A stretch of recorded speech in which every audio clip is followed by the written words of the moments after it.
I mean, I guess another advantage that War Thunder has over Heroes and Generals is that you don't see the Panther or Tiger in this thing ready to one-shot you with the used to be broken Iron Fist badge, unless you make it.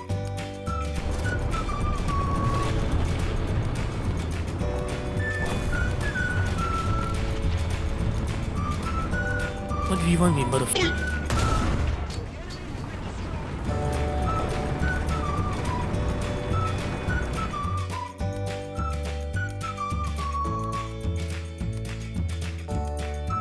Hey guys, it's Jim here, and welcome back to another episode of Heroes and Generals but it's War Thunder. And before I go into the video, I want to say guys, thank you so much for watching the last one. It really means a lot having this many views on any of my videos really. I never really expect you guys to really pick up on the Heroes and Generals but it's War Thunder series. Unless of course, you actually wanted to see me use the 15 cal to strand enemy tanks at low tier. Anyway, this is the next episode of Heroes and Generals but it's War Thunder. And of course, going up the tier, the next vehicle is the M5A1 light tank, or Stuart as the British would nickname it and the Americans adopted it later on. And just like in Heroes and Generals, this is actually a very versatile light tank, and that means it's actually pretty devastating. Now the unfortunate thing is that between this video and the last time I played it, it got bumped up to 2.7 battle rating, which honestly I'm not too surprised because of how deadly this thing is, but as soon as it got bumped up to 2.7, I don't really see that many people play this thing anymore. I'm not sure is it because of the high battle rating to the point where people just say, just play the M24 Chevy. Anyway, let's break it down to you, and then we can compare whether or not this is actually better in War Thunder or in Heroes and Generals. Now first things first, armor.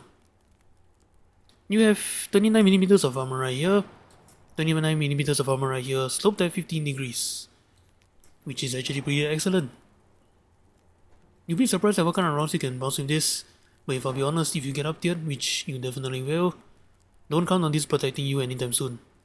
But the good news is that auto cannons is really not an issue for you, unless of course it's the Bofors 40mm AP rounds. And I think German 37mm AP rounds can actually punch through this thing, but keep your distance or maybe just angle just a slight bit, and yeah, it's not getting through this anytime soon. Just beware that if you angle, beware of this corner wedge right here.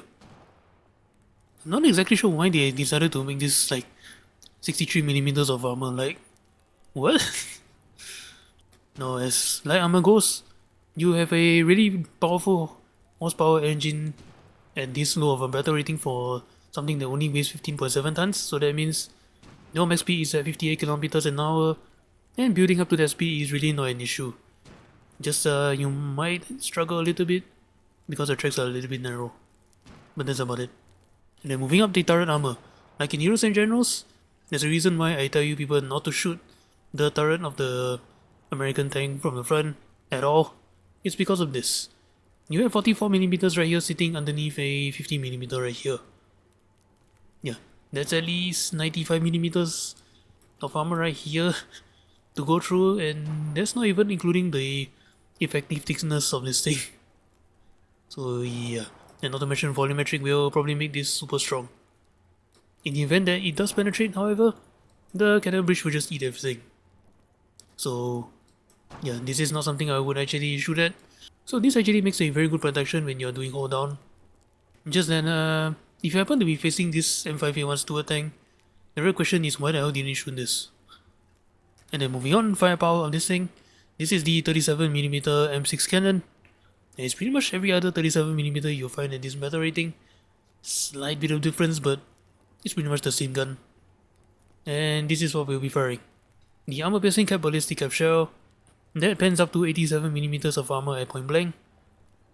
And unfortunately you don't have any explosive mass with this thing, but considering this thing's reload, it's not really an issue.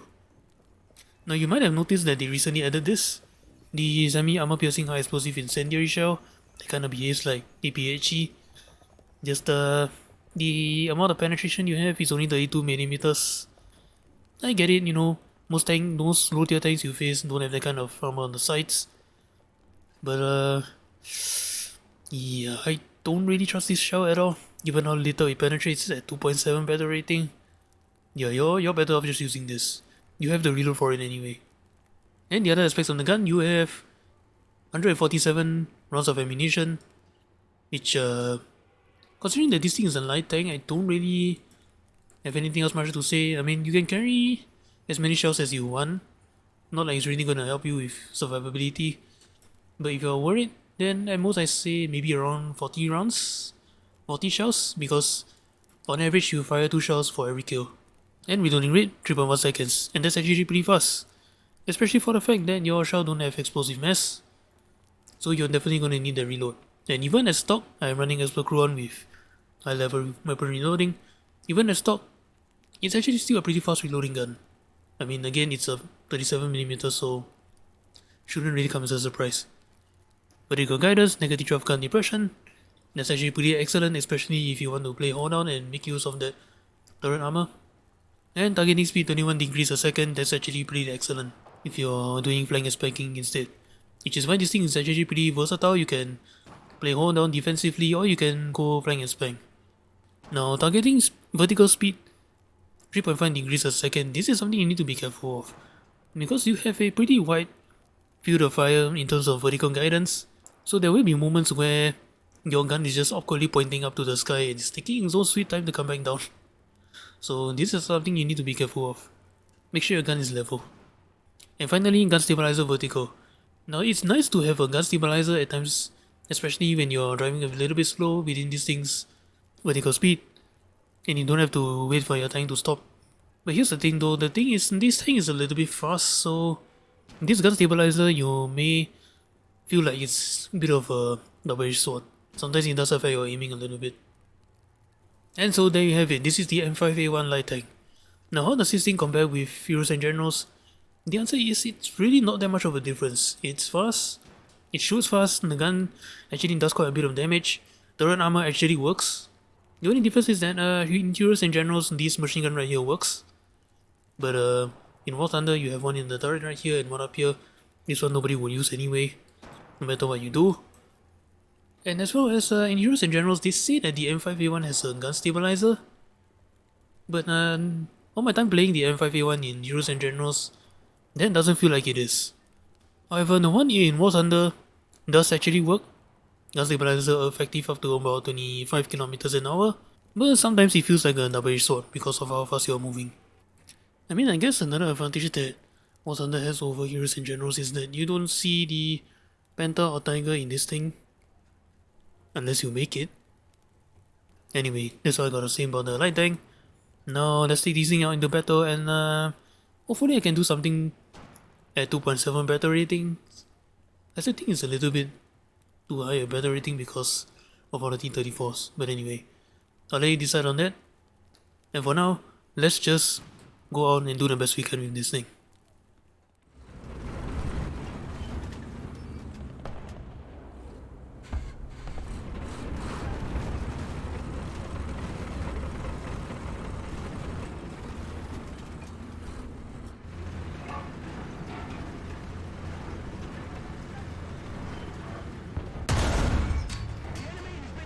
Ay.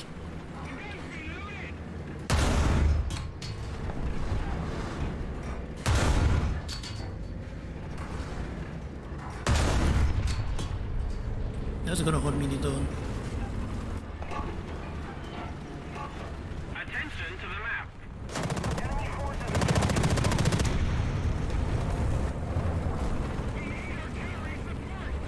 Roger that. Confirming fire. We no longer have the advantage.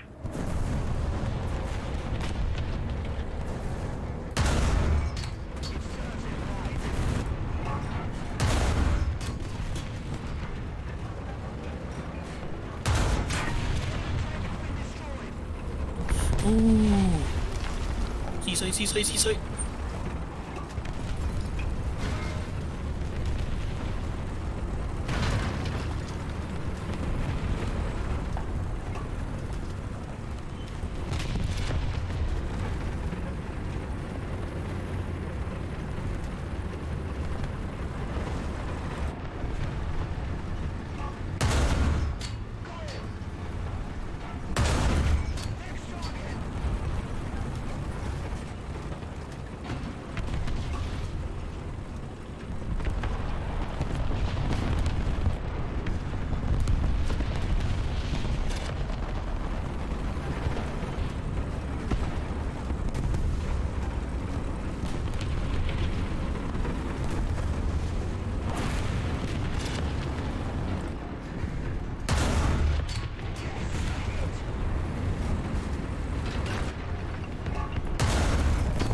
I got you, buddy.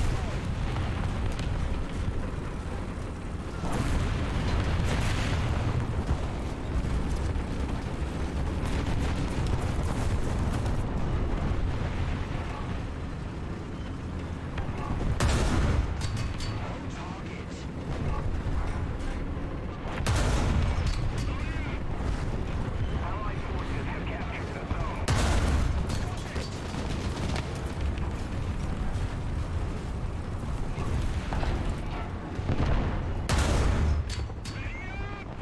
We need to put some pressure on the enemy. They're winning.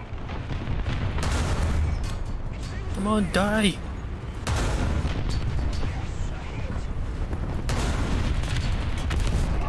Thank you!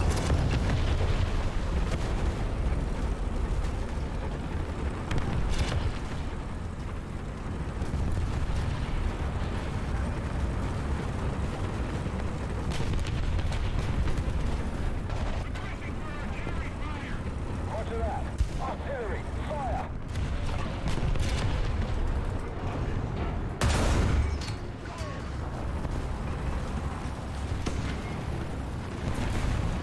Most of the zones are under enemy's control.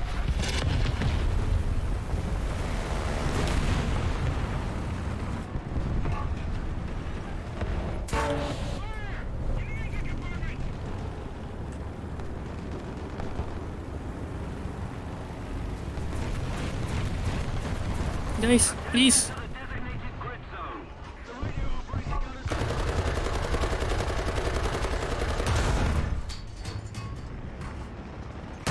The enemy is controlling most of the zones. Thank you.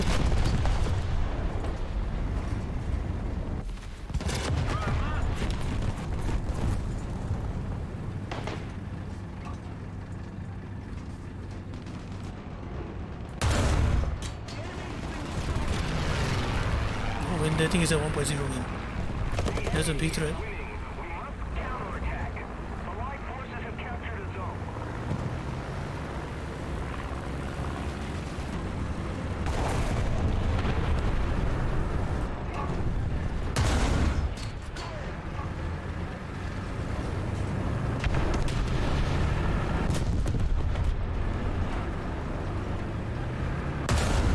I missed.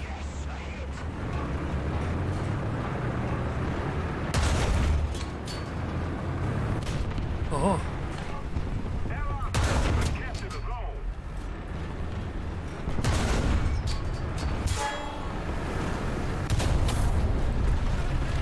I did.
Why you no behave, gun? Why?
SU-76 is not something I want to see.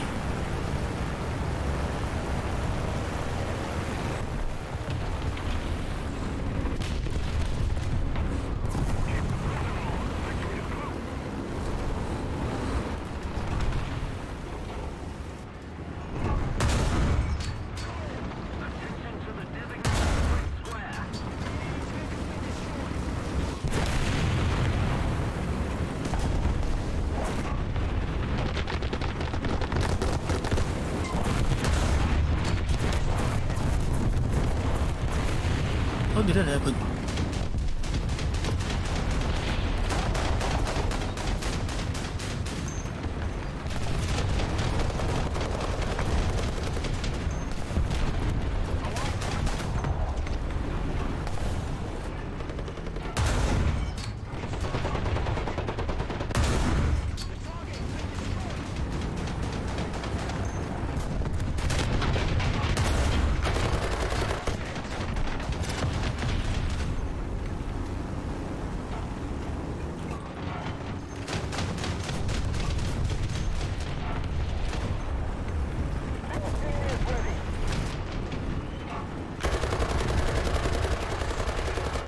Knock it off.